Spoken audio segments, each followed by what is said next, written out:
we get a little bit of shiny object syndrome because there's so much opportunity out there in the world and we can't do it all. Your goals cannot be so rigid. They need to have the process as a goal to lead you to that ultimate goal. Most everything that really moves the needle boil down to a half a dozen different things. And they're not doing those. They're spending their time on the easy things instead of the things that make a difference. I call it, in my industry, your trader intuition, because you're going to get better at trading and you realize I've seen this setup 1,000 times. My intuition's telling me, though, when it's at this level and this and this and this is happening, I don't take this trade. Guys, we got both geniuses here. Oh my gosh, Jeremy and John, here we go. They're friends, partners. And I wanted to ask both of you one question. How do you know when to give up or when you're actually doing the right thing? If you mentioned to stay focused, hyper-focused, both of you, super successful, rich, both of you. But how did you know that was the right thing to be focused on? And maybe, I don't know, because I'm doing a lot of things. If I focus on all these different things that I'm juggling, how do I know which one is the right thing to focus on? And how much time do I need to focus on these things for it to really click and be like, yeah, that's the right thing? Does it make sense? No, it makes sense. It makes perfect sense. Did you want to start? Well, I think as I'm listening to you, I think you actually, if you really listen to your gut, in a sense of what you're really passionate about. But I think many times too, we get a little bit of shiny object syndrome, because there's so much opportunity out there in the world and we can't do it all, and, getting really zeroed in on something you really believe in, maybe, and then just get really we've talked about being really focused on it. But when do you stop? How long do you give it, right? Yeah. And so, maybe you kind of make that commitment up front that I'm going to make a complete unconditional commitment to this for 12 months or for this amount of time. And then when you reach that, evaluate. But I think you also got to evaluate along the way too. Because in some cases you might either be doing it all wrong or maybe it's not what you thought it was. So you have to, I think, be honest with yourself and asking questions. But again, it comes back to that gut feeling in a sense, because you don't want to give something up that you're close to breaking through. But I think if you really listen to your gut, I think you have that sense of knowing.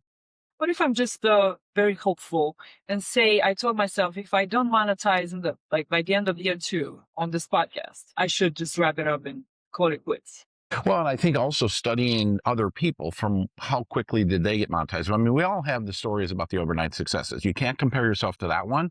You got to compare yourself to more of the masses of what, that not the ones that have quit, but the ones that have paid the price. The road less traveled. Yeah, the road less traveled, but they made it to the promised land, right? What are your two cents? I think to answer your question quickly while it's fresh in my mind, I think that, you need to have a different scoreboard as well. Can't just be, I think when we set goals, we set them so much in stone and it's like, I want to lose 15 pounds, right? Say that. If somebody goes to the gym and says, I want to lose 15 pounds, you go to the gym one day, what happens when you come back and step on the scale that day? What happens? Nothing, right? So you say, I want to monetize by the end of 2 years. You say, I'm going to commit to consistently putting out a podcast once per week, making sure it's uploaded, and I'm going to engage with my audience every week. And I bet you at the end of those 2 years, if not sooner, you're going to be monetizing your podcast. That's what I think the secret to that is that your goals cannot be so rigid. They need to have the process as a goal to lead you to that ultimate goal, if that makes sense. Does that make sense? Yeah. And, back to just building off what John talked about focus is getting super laser focused on something and trying to figure out whether I'm focusing on the right thing or whether, how do you know how long to stick it out and all of this. He says, your gut. And I say my gut too. And I call it, in my industry, your trader intuition, because you're going to get better at trading and you realize I've seen this setup 1,000 times. My intuition's telling me, though, when it's at this level and this and this and this is happening, I don't take this trade. So that helps me, and it also bleeds into the rest of my life. My intuition tells me when something is not right or whether I'm close to a breakthrough. And normally, when you're close to a breakthrough, you feel you're at your worst. You're at your, I'm at the end of my rope. But when are we the most powerful? Every story in Hollywood I'm at the end of my rope. Rocky got knocked down 6 times and got back up one last time. You know, it's always, that's the story that's a human story. So I think that we can get focused on the wrong things too. Like that's something that we should probably touch on. If you get focused on an addiction, like a gambling addiction or any addiction, you know, smoking, drinking, trading addiction. Yeah, honestly, I have clients that, you know, will overtrade and be addicted to trading. They're trading every day, hundreds of times a day. And it's like that becomes an addiction. So I get them to sign. I was guilty of that when I started trading. Yeah. Yeah, I mean, I was trading too. so much. I mean, even like gold, for instance, even the hour that it's closed, I'm like, you know, can't wait till it opens back up. I mean, As that trade comes. Yeah. Yeah. I feel like you have a story in relation to the earlier question. But I know, because you always have a story. which one? Regarding when to stick it out and how to stay focused on the right thing and how to know what the right thing is. Yeah, I mean, I think it's coming back to, you know, your intuition and that sense of knowing. But I mean, also, I think you got to be honest with yourself, right? Am I really doing the work? I mean, it's not happening for me yet, but have I really done the work? Or have I, you know, you can relate it to trading. I'm frustrated. I've been trading for 2 years and I'm still not profitable. But then when you really look at it, you're not really focused. You don't really have a set of rules. Yeah, you're doing the activities, but you're not doing them right. Right. Like Jeremy said in this previous episode, you got to obey to your rules. Yeah. Yeah. You're following your rules. And I mean, if you really want to make money in trading, and I'm not an expert by any means, but I mean, I know like if I trade casually, it's not going to work out well. You know, it's when you're really focused on it and not when you're just, because otherwise you're really guessing and gambling. Yep. I've done a lot of that. Again. Mm-hmm. Wow. Yes. I don't know. I feel like, I don't know, because looking at you guys so awkwardly close to I don't know if I can take you seriously. I'm just joking. But that's such amazing advice right there. A lot of people in this day and age, we're all chasing a million things. We're all trying to make it as fast as possible or juggling. So I really, really appreciate you coming up with, yes, that one question. That was brilliant. This is amazing, you guys. And together, the two of you just nailed it. Thank you so much. Yeah. Anything else that you could, because while we're still on the camera? Yeah, I mean, I think that we could expand definitely on that focus, because we've both talked about focus a lot, but again, focusing on the wrong thing. I mean, I think I can see it all over. I see people just completely focusing on the wrong thing, right? And that's where I mentioned it earlier about, you know, Jim Rohn talks about most everything that really moves the needle boil down to a half a dozen different things. And they're not doing those. They're spending their time on the easy things instead of the things that make a difference. Right. And so they're busy, but what are they busy doing? Yeah. You got to be efficiently busy. We talk about this all the time, whether it's in the consulting or whether, you know, John and I are working on a project or whether we're trading. It's like you have to be efficient busy. You can't just be busy feeling busy. I mean, we can jump up and down on one foot and chew gum and be like, man, this is exhausting, but we're not getting anywhere or doing anything. Right. Yeah, that's kind of confusing activity with accomplishment. But I think that when you're talking about just even more so on focus, because things happen, right? And if you focus on the negative, you're just going to get more of it. It just drives your mindset into the ditch, and it manifests itself. And it's, you know, like you'll meet people and they'll say, this happened to me, that happened to me, all these things happened to me. And why did all these things happen to me? Right. And it's, you know, because, you know, things happen that aren't fair, right? Things happen that shouldn't happen. And if you dwell on them, you can't move past it, right? The key comes back to the decisions you make. You know, something happened that wasn't fair, you know? The thing is, it happened. So are you just going to continue to dwell on, feel sorry and have that pity, this happened, it wasn't fair and blah, blah, blah? Or are you going to say, okay, it happened. Now what am I going to do to get past it? Talked about this in the car. Yeah. We said, you know, the inability to control, like the desire to control what we can't control. That's all we want to do. We want to control every aspect. And it's normally the ones that we can't control. It's like, you're going to do whatever you're going to do. You could call me a name and I could freak out. The only control I have is how I'm going to react to that. Right? Yeah, exactly. It's not, and that's another famous quote from Jim Rohn is he says, it's not what happens. What happens to us all. It's what you do about what happens that makes the difference. Exactly. Yeah. You know, two Great people quote. Technical circumstances, different decisions, different outcome. Yeah, I think I can't remember who. I don't know if it was Earl Nightingale who told the story, but he told the story where he was interviewing these two brothers, and he basically the question was the same as what do you attribute to the way you turned out, and their answer was the same. One of them was a drunk, and one of them never touched it, but their answer was the same: is what would you expect? My dad was a drunk. Mm-hmm. So one of them chose, I'm a drunk. That my dad was a drunk. The other one chose, there's no way I'm going to be a drunk. So everything comes down to the decisions you make about everything. Yeah. I knew he had a story. Yeah. It comes like using the failure as purpose or your prison, right? You could be in pain and you can say, I'm not doing this because I'm in pain, or I'm doing this because I'm in pain. It's the same thing.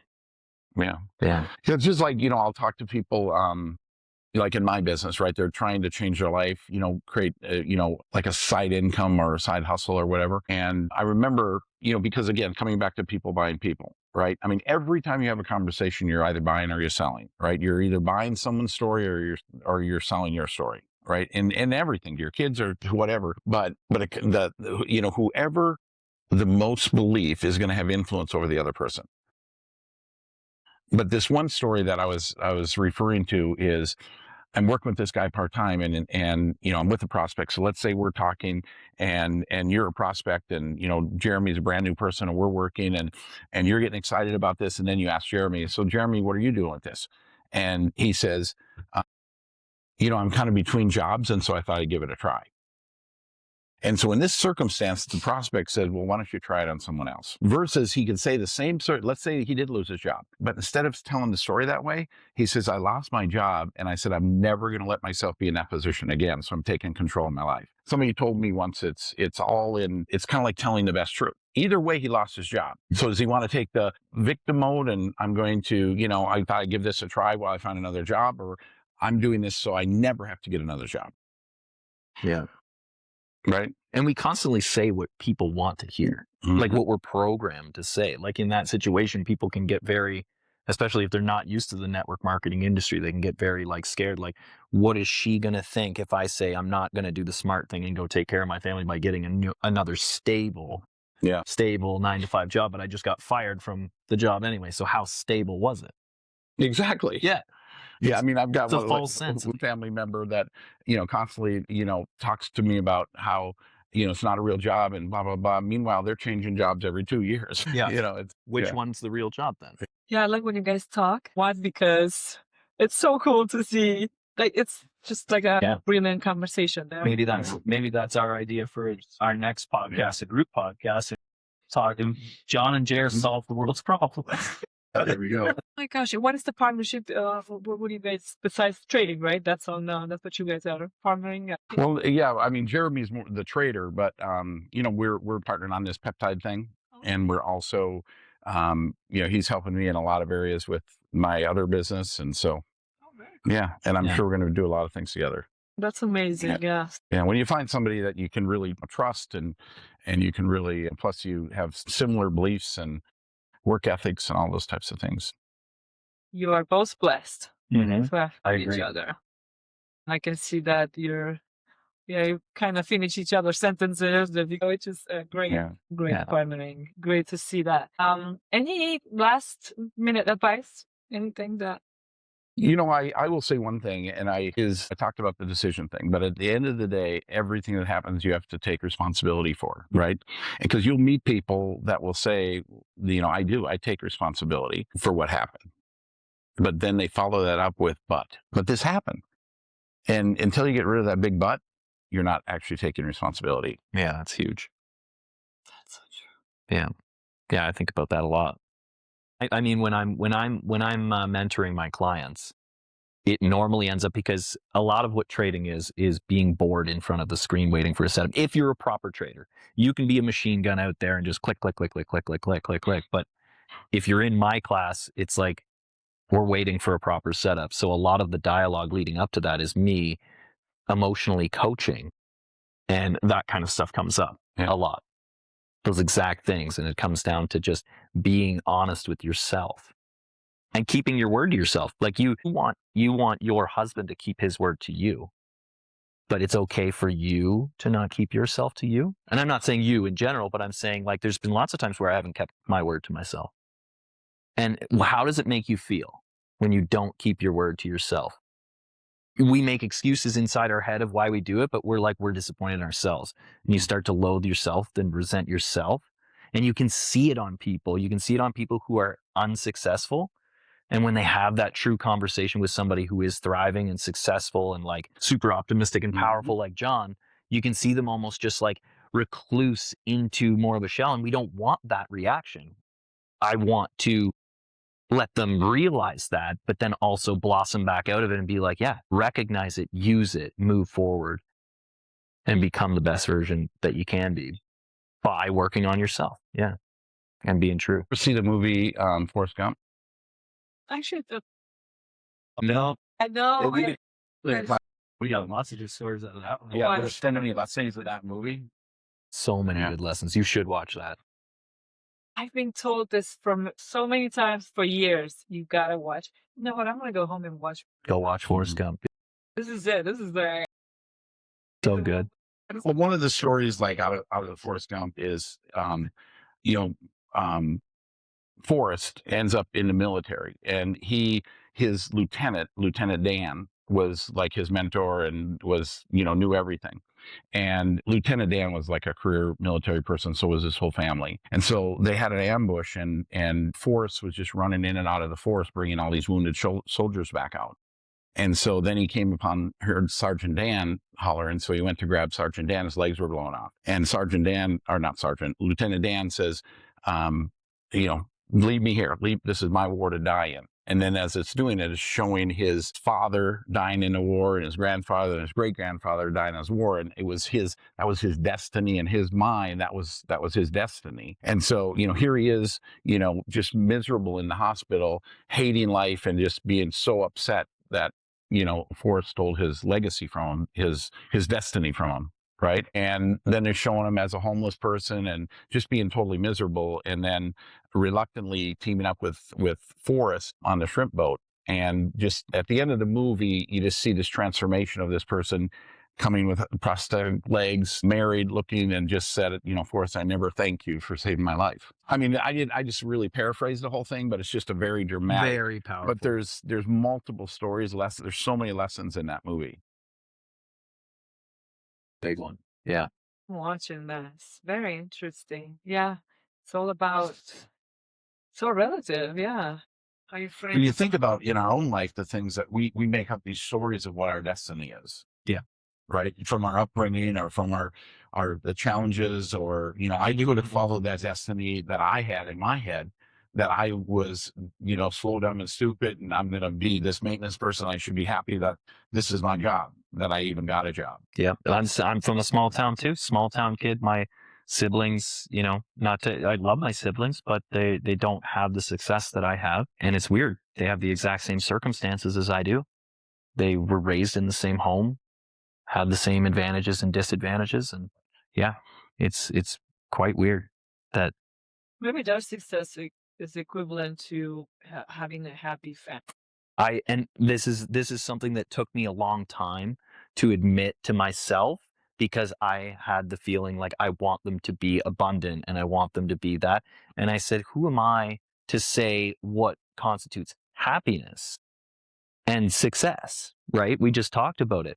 But as a brother, I've got that feeling like, man, I just wish that they would be more successful in the way that I feel. It's all perception, right? Yeah. Because there can be people that are very, very happy in their life, whatever it is, and, tons of friends and all that. But then you see a lot of the other people that are in that same circle. They don't have the money. They don't have the success. They're miserable. They complain about everything. Everything is someone else's fault. Yeah, that's where part of what I just said, but I don't want to ever get too far into that. I would never bring that up on a podcast or anything. That's about as far as I'm going to open up on that topic. But yeah, if people are content and that their success and their happiness equates to just, being healthy and having a happy family, Yeah. then by all means, it doesn't mean, some people like my mom, she doesn't want to be rich. She Right. just wants to be able to go to church every day and have Jesus. Mhm. She's very hardcore religious. Doesn't believe in the whole money. She's a little bit on the. She's drinking a different Kool-Aid. She thinks money and God. It's a we're not Right. one. So I've always been amused by that concept.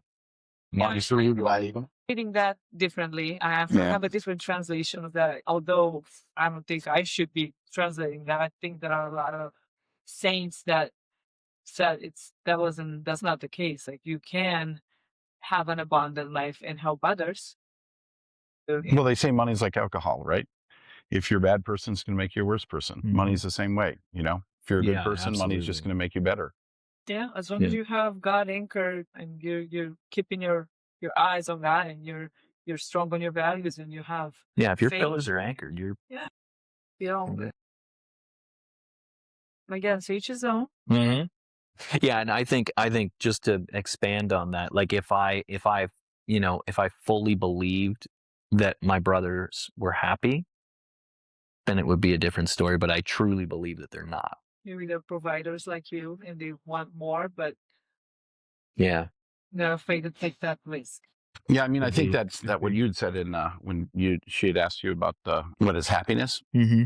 and I thought of the song, that it's doing what you love and loving what you do. Yeah. Yeah.